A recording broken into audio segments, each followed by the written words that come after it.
নির্বাচন পরবর্তী 24 ঘন্টার মধ্যে আমরা 4টা লাশ পড়তে দেখেছি। এই খুনি হাসিনা এবং তার দূষকদেরকে আবার বাংলাদেশে পুনর্বাসনের ব্যবস্থা করছে একটি দল।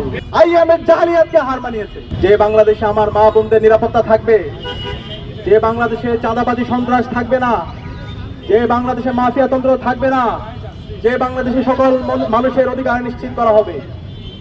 এবং এই জুলাই বিপ্লব পরবর্তী আজকে নির্বাচন হয়েছে।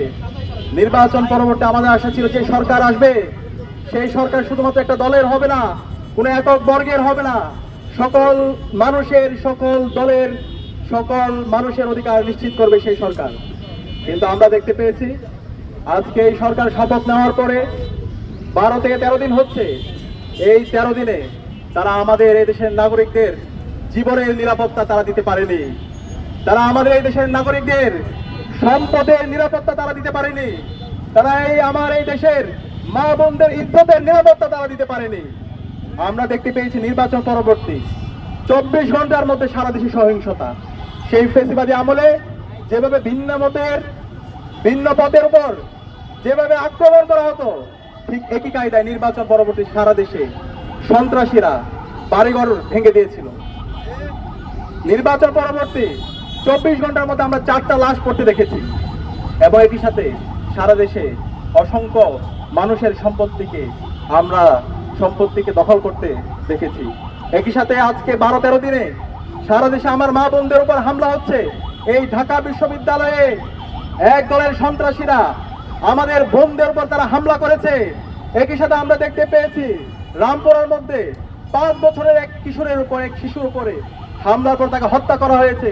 যখন মামলা করতে গিয়েছে পরিবার, তখন প্রশাসন থেকে বলা হচ্ছে এই ধরনের দুর্ঘটনা আপনারা মাইনা নেন। আরে ভাই, এই ধরনের দুর্ঘটনা মাইনা নেওয়ার জন্য কি জুলাই বিপ্লব হয়েছে?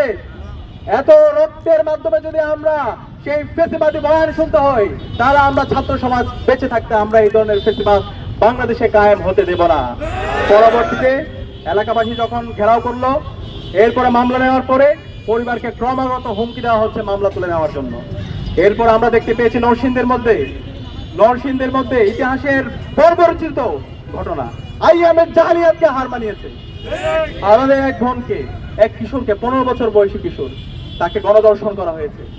গণধর্ষণ করার পরে যখন সে বিচারের দাবিতে এলাকার বিএনপি নেতার কাছে গেল, পরবর্তীতে তাকে বিভিন্ন ধরনের হুমকি দেওয়া হলো। এবং এরপরে ওই পরিবারের সামনে থেকে, তার বাবার সামনে থেকে তুলে নিয়ে গিয়ে তাকে হত্যা করা হয়েছে। আমরা এখন পর্যন্ত এই ঘটনার সাথে যারা জড়িত এবং যারা ইন্ধন জুগিয়েছে তাদেরকে দৃষ্টান্তমূলক বিচার আওতায় আনতে দেখিনি। একই সাথে আমরা দেখতে পেয়েছি হাজারীবাগে এক শিশুকে হত্যা করা হয়েছে।